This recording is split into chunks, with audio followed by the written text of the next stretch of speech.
What's going on, everybody, and welcome to the Other Side of the Firewall podcast, where we talk about the latest and greatest in cybersecurity news, as well as we highlight those movers and shakers and glass ceiling breakers, those people of color who made it to the other side of the proverbial firewall. My name is Ryan Williams, and as always, I'm joined by Shannon Tynes. What's up? What's up? What's going on? And special guest for the whole week, so please go back and listen to episodes. I don't know the numbers. Mondays and Tuesdays episodes this week. We have Michael Ware returning to the show. How are you doing? Greetings and salutations. What is going on? So you are the Chief Information Officer of North Carolina Department of Environmental Quality. You've been there for roughly 7 years or so. And we definitely are excited to have you on the show. And we definitely want to talk about this topic when it comes to, I think you phrased it, environmental injustice. So environmental justice. Please correct me if I'm wrong, but we definitely want to get into this discussion. I think we'll have a lot of good points to, a lot of good questions to ask you, but I think you'll cover a lot of good points in this. So without further ado, I'll give it to you. All right. And so thanks. Very excited to be back on. I listen to you all the time. So on the way to work. So I don't get the comment on anything while I'm driving. So I've been with North Carolina, the state of North Carolina, since 2014, and then at 2 years in 2016, I was assigned as the CIO for the Department of Environmental Quality. And I mean, the Department of Environmental Quality, a lot of our job is to issue permits, and this is permitting how much pollution you put out into the environment. So we're giving you a license to pollute, but only a little bit. And if you go beyond that, then there's a consequence. So when I got to the agency, we had Secretary Michael Regan. He was the Secretary for Department of Environmental Quality. I'll say DEQ from here on out. In a fun fact, right now, when he left DEQ, he is now the head of the EPA for the United States. So he's the EPA administrator for the US. Okay. So one of the initiatives that he had, which I found fascinating, was environmental justice. I did not know what this was. So what this is you can imagine North Carolina.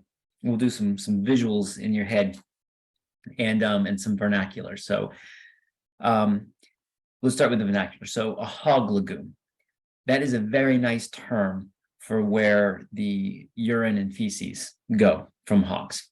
So hog lagoon. You have air, and then we have waste. And when we talk about waste, we're talking about animals, landfills, underground storage tank, which is basically your gas tanks underneath the convenience, the gas stations, dry cleaners, and then water, of course. So water, you have wastewater, storm water, which is the water that comes in and then goes down the drains, and then you have your drinking water. So those are some of the things.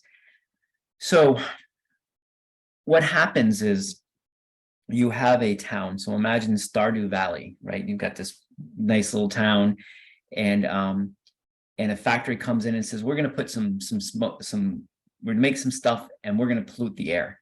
And the air division will say, okay, you're good. You're only going to pollute so much, and it's within all the regulations. And they're like, great, thanks. Then a farmer will come in and say, we're going to put a hog farm here, and the waste section will say, you've met all the check boxes, you're fine. And then some other factory is going to be up the river, and they're going to put some chemicals in the water. And we look at that, and they're like, okay, you're going to put these chemicals in, but it's all underneath the, what we're allowing. The water treatment plant downstream can handle all this stuff that you're putting in the water, so you're good. And then another farmer is going to say, hey, what's really good for this wheat field is manure.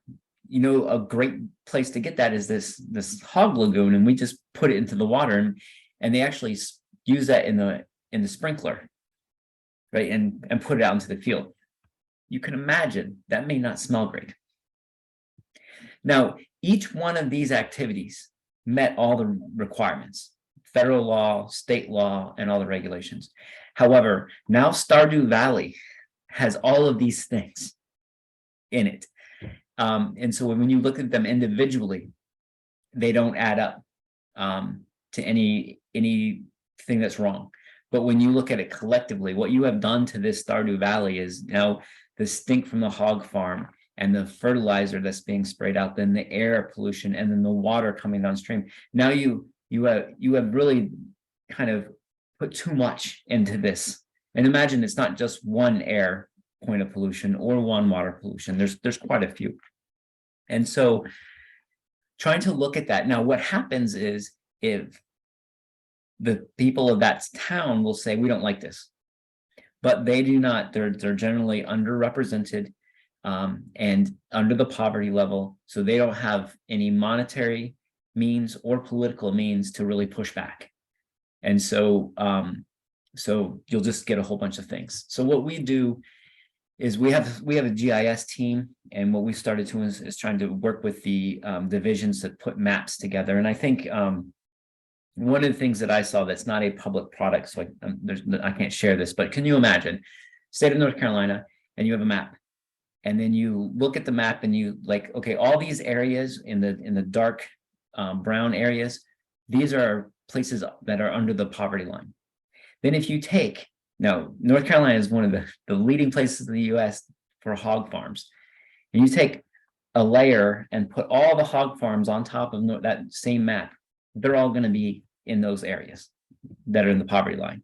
Gotcha. And so and that's just, it's just not, so that's environmental justice, is trying to prevent that, you know, those individual actions that collectively really hurt a town. And kind of legally it's not being focused at. So Secretary Regan actually pushed that, and it was surprising because I did not know or even think about this before. Now I'm IT, but still, but some of our businesses hadn't given it some thought before. So basically, that's what environmental justice is, trying to make sure that we're not putting too much into a town that, you know, that doesn't have the means to protect itself. What do you think, Shannon? So that is interesting, right? So like with this discussion, so it sounds like there is also some complicity from the local government, you know what I mean? Whether it be a mayor or whatever, right? Like, I don't imagine this would happen without someone on a city council or something like that saying, yes, we're good with that, but put it in this area. You know what I mean? Like, and you said that they don't have the ability to fight it politically either, right? So like, I hear you on that, because like if it comes to you, like say for whatever reason the mayor's like, yes, I do want this to happen, it's going to happen over here, you may have to wait, you know, 2 years. These 2 years into a 4-year term, you have to wait 2 years, you know, to get them out of there, but the damage has already been done at that point. You know what I mean? Like, and this being addressed at a federal level, because you were saying that what was the gentleman's name again? Egan?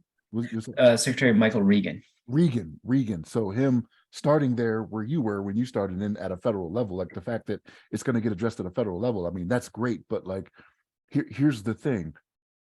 He's secretary and he's working for the EPA now, but administrations change, right? What's to say that if for whatever reason he's not there anymore, right, that goal is going to change, you know, when the next person comes in. It may not be a priority for them, for the EPA to address this, which seems like it's a very important thing. Because the thing is, I imagine this isn't just happening in North Carolina. As a matter of fact, I know it's not happening in North Carolina because I was looking at an article recently and it had to deal with Elon Musk down in Texas. And they were kind of doing the same thing because he's building like factories and whatnot down there. And there's a town that's adjacent to him to where, you know, they're trying to do all these things environmentally. The town is like, no, we don't want you to do that. We already have, it was for water treatment. It's a little bit different, but it's for water treatment. And they're like, we already have a water treatment plant that we put in not that long ago. Why aren't you using that? And then there's all types of excuses and things like that. But we already know, you know, again, I don't want to get into politics, but we know the governor very much invited Elon down there to be like, hey, come bring your business here and you'll prosper. You know what I mean? And they're just having problems.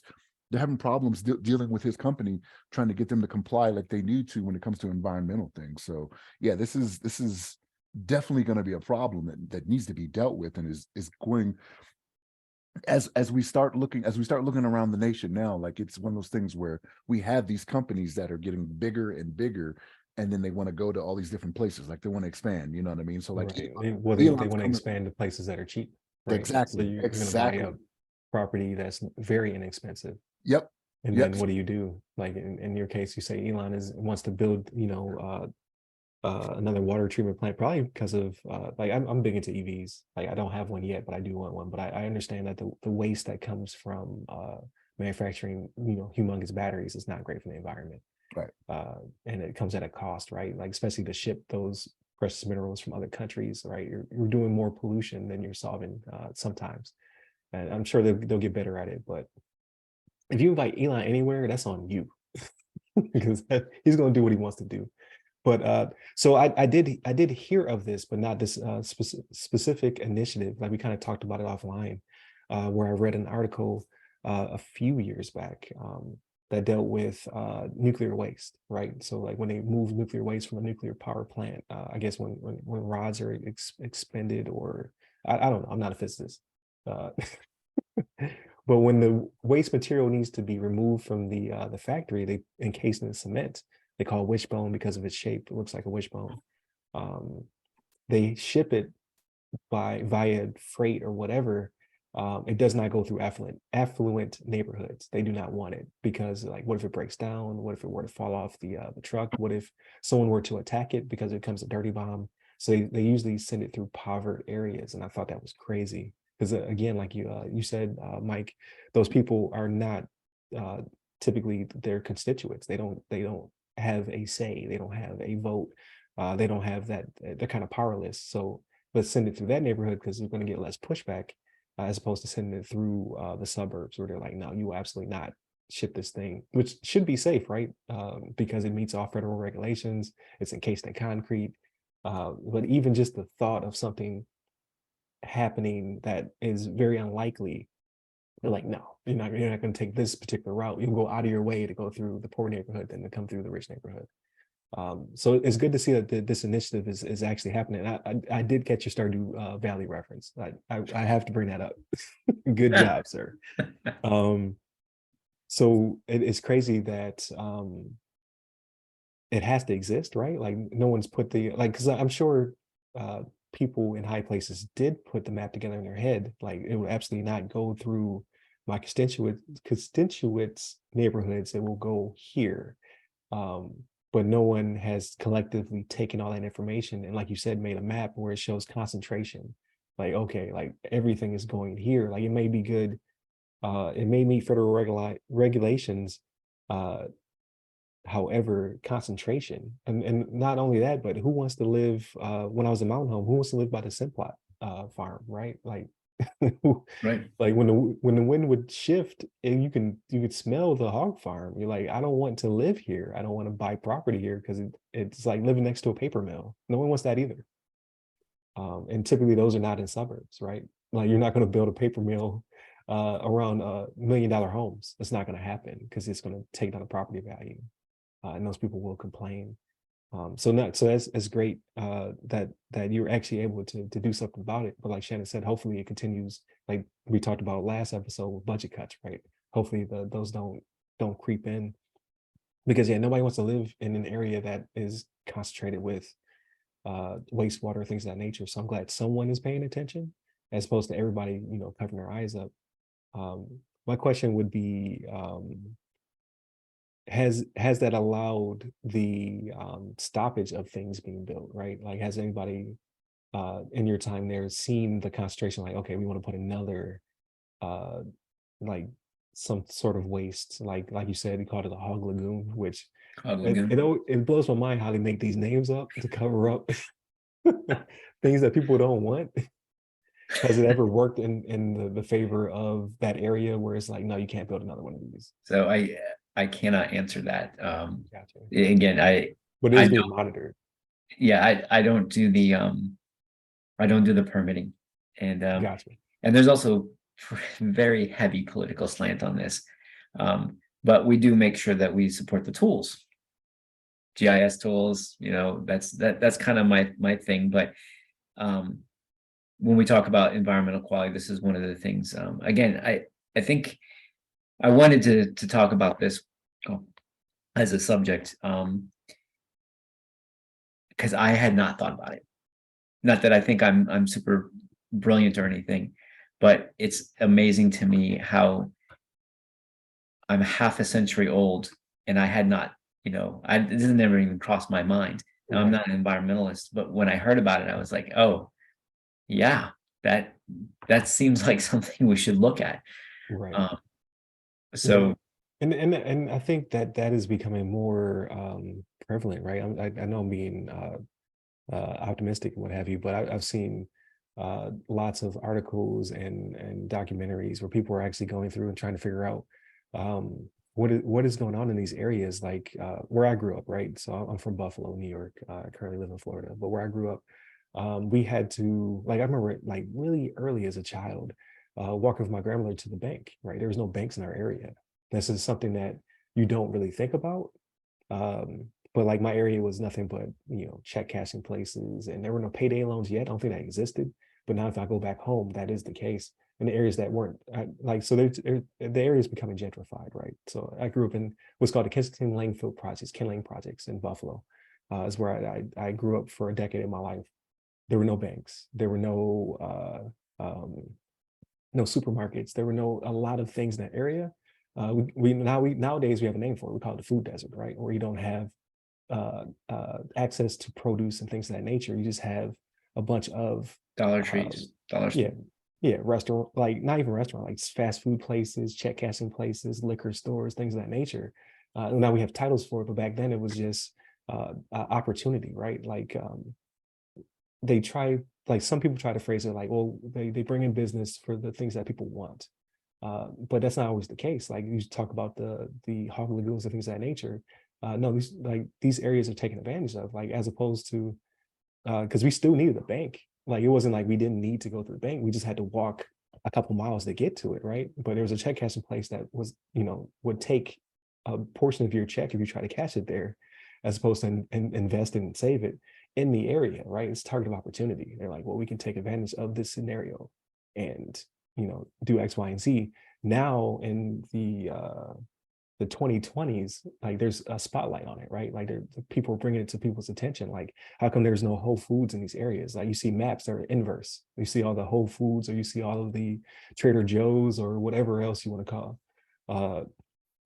You'll see the exact opposite. You'll see a dark concentration in the affluent areas or the suburbs, and you'll see these huge white space when it comes to the inner city. And now this is coming to more of the forefront. So it's good to see that initiatives like this are being done by the federal government, as well as social media starting to pick up on it. Like you're seeing a lot more articles, you're seeing a lot more conversation. And in some cases, I've seen where a few communities are bringing in local business, like they're creating small businesses that deal in produce, or they're bringing in smaller banks, right? It's not the big banks, but it's something that's able to thrive more in that community, because nobody wants to walk 2 miles to cash a check, right? That's not what you. I mean, now there's direct deposit, right? So technology has also helped, but back then, I remember my mom getting her first debit card because it didn't exist before. You literally had to go all the way to a bank. There was no online banking. There were no debit cards. ATM machines were just now starting to come to fruition. Oh man, I'm old. If you wanted to go out on the weekend, you had to cash a check on Friday, Yeah, yeah, or you had no cash on the weekend. yeah. So it's good to see that people are paying attention, like to try to fix some of these scenarios. And technology is also advancing it, right? Like you said, you support the tools that make it happen, where they can map these things out and kind of figure out what is going on and what people are trying to get away with. Not necessarily because they're trying to be nefarious, but I need to build my hog farm, and then this is the only place they'll let me put it. So I don't care. Like I need to build my hog farm. Yeah, I I got to be careful talking about any kind of politics, but I don't think the hog farmers are malicious either. Right. It's just, Yeah. we have set up a system that has that this is one of the things that has happened, the consequences of all those actions. Right. The second and third order effects. Yeah, thank you. So yeah, I'm not trying to blame them. They're trying to make a living as well. But like you said, like the system is designed to, like, we're not going to put it over here where people live in, you know, 500,000 to $1 million homes. We're going to put it down here, where people won't have the ability to shout as loudly, um, for having this thing set up. So no, I thank you for bringing it to our attention. I think it brings up a lot of interesting points. And as well as when you have a name for things, it helps you to identify it, right? Uh, I cannot quote it because I can't remember, but it's like an Orwellian quote where he was talking about language, right? We use less words than we ever used before. So like, 100 years ago, they used to use 10,000 more words. They're way more descriptive.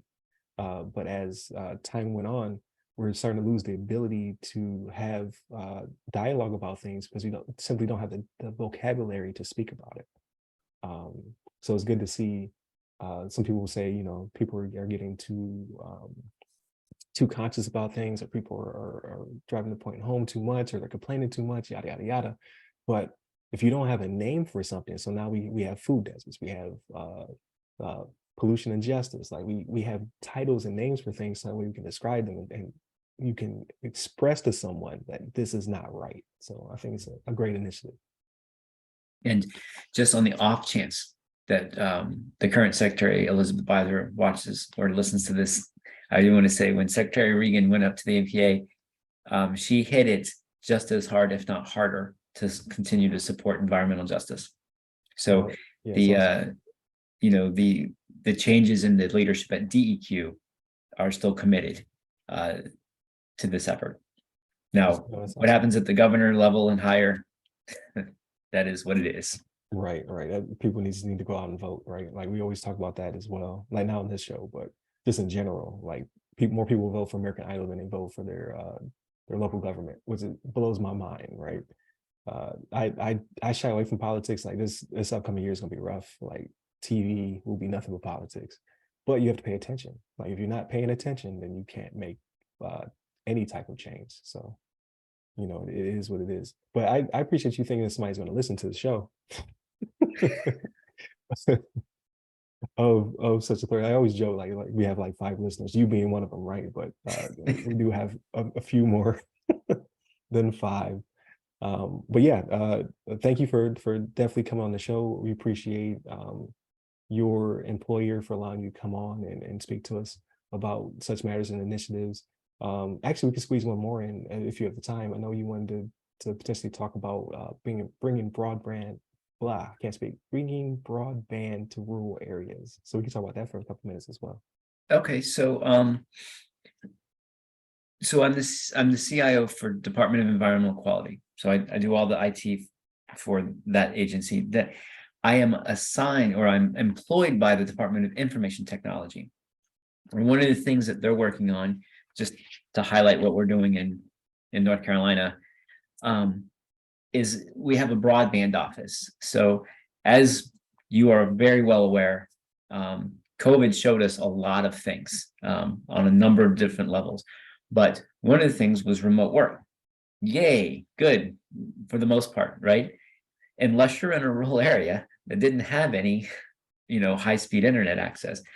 So we know during COVID, we had remote work and we had remote school. And unfortunately, in North Carolina, there's a lot of areas where those kids could not. They had to go to a library, go outside of Starbucks, go to a McDonald's to connect.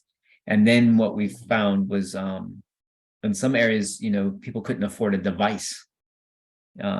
Where I know some money got pumped into schools to give out like Chromebooks. I know in North Carolina, Chromebooks was a big thing.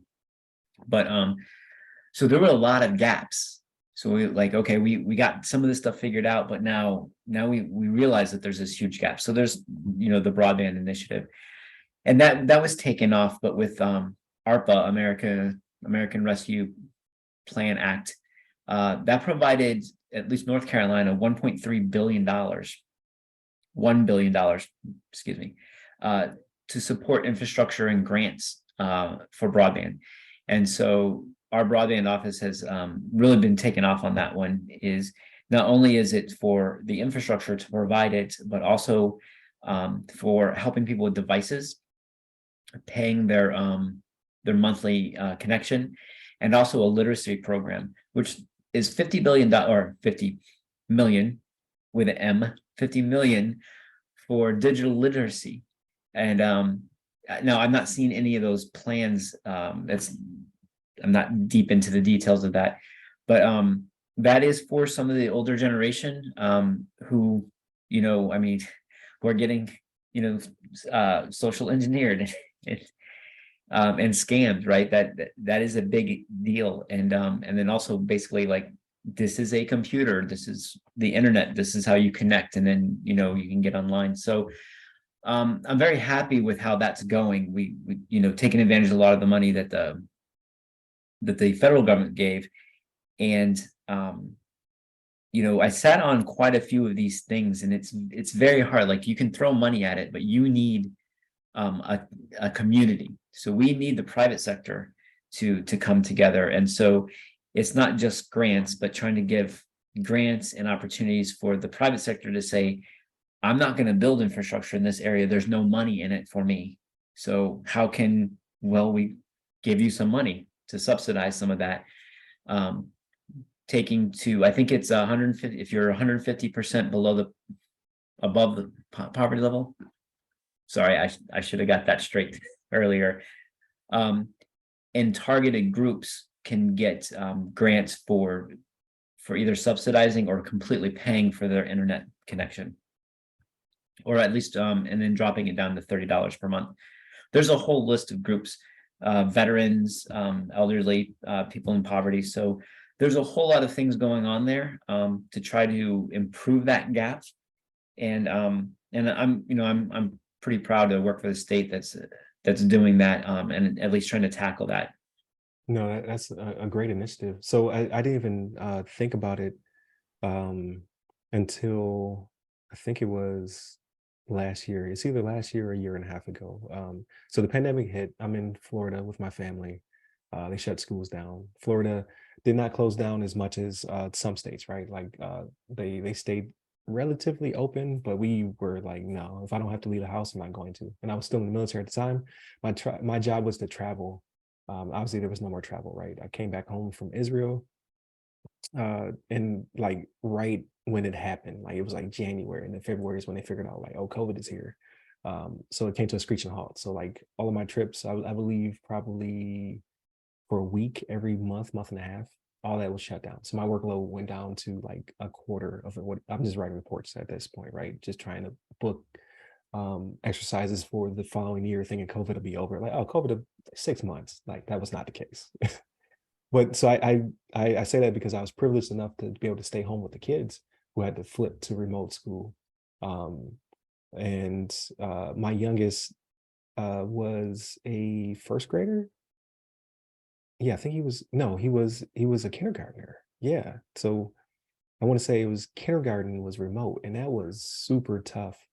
And like I said, we're privileged, right? So he has a tablet he can work off, right? So I can sit next to him. I'll have my laptop.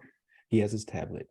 Our internet's like 400 by 400. So plenty of speed, no issues. I cannot imagine not having access and having to, because what I learned was I don't have the patience to teach children.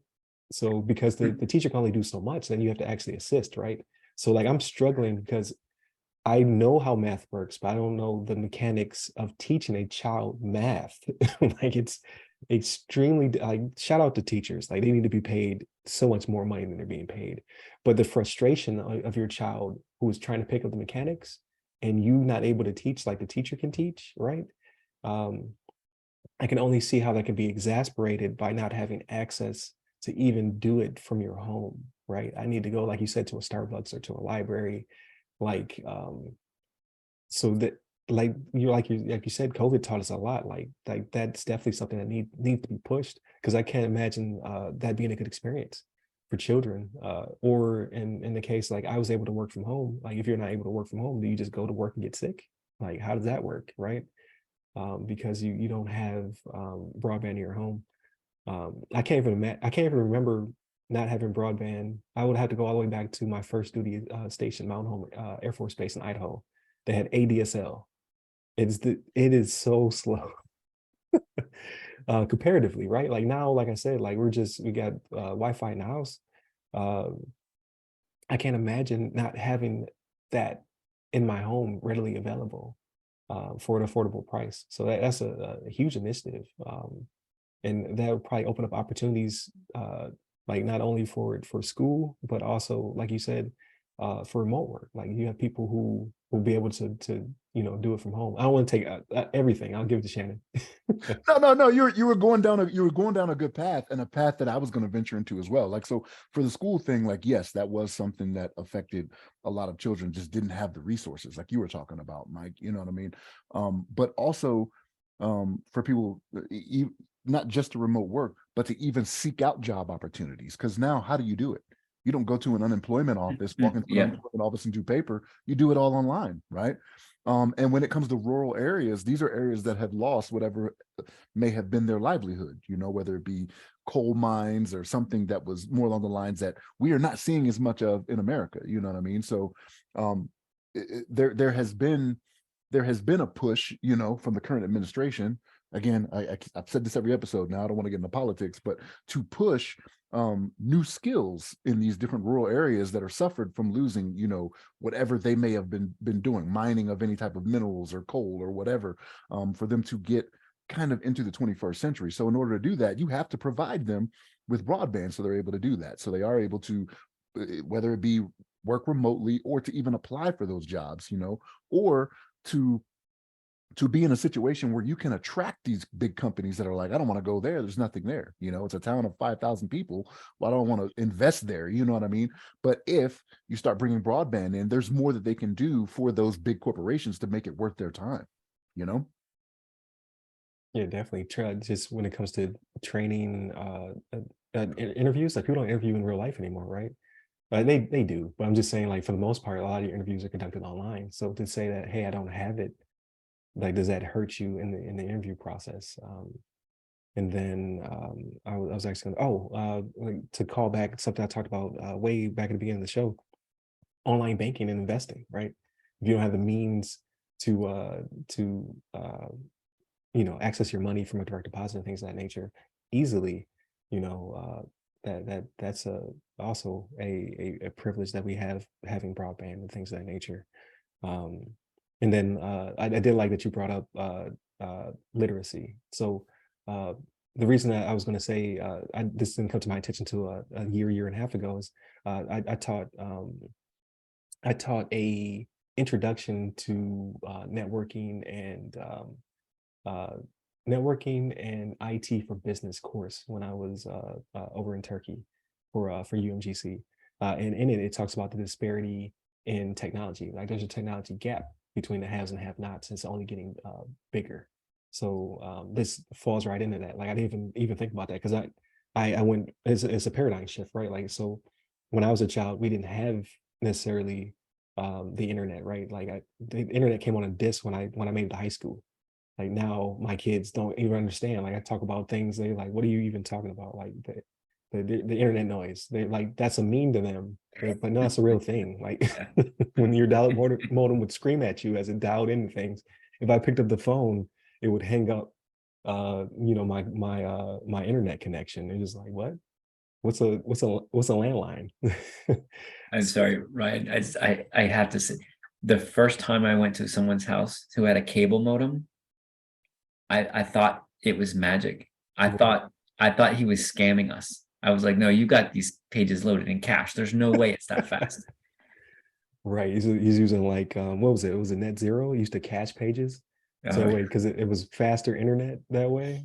Man, it's crazy. We are definitely old. But yeah, no, so that's a great initiative. And like you said, the grant process helps to on-ramp these companies. So shout out to North Carolina for making it happen. Hopefully this is initiative in other rural areas.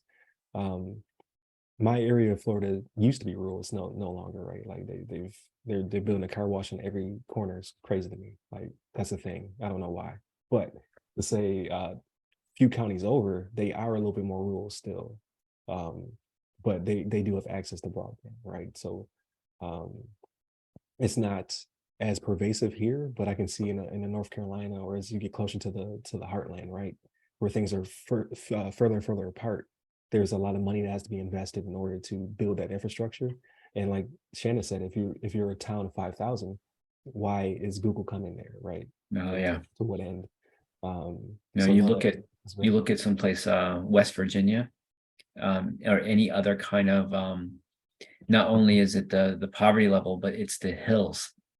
Oh, yeah. Like, so your options are immediately dropped. Even mobile's service is a challenge.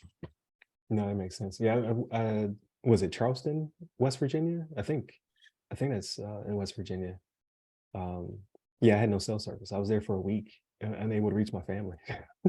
Like, there's just no connection up there, which is pretty crazy. But no, thank you again for coming on the show. We're going to have you on for Friday episodes, so definitely continue to tune in throughout the week. If you haven't heard Monday and Tuesday's episode, we have some really good topics, so definitely tune in for those as well.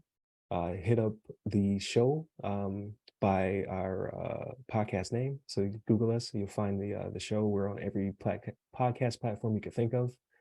So if you listen, if there's a place that you listen, we're there.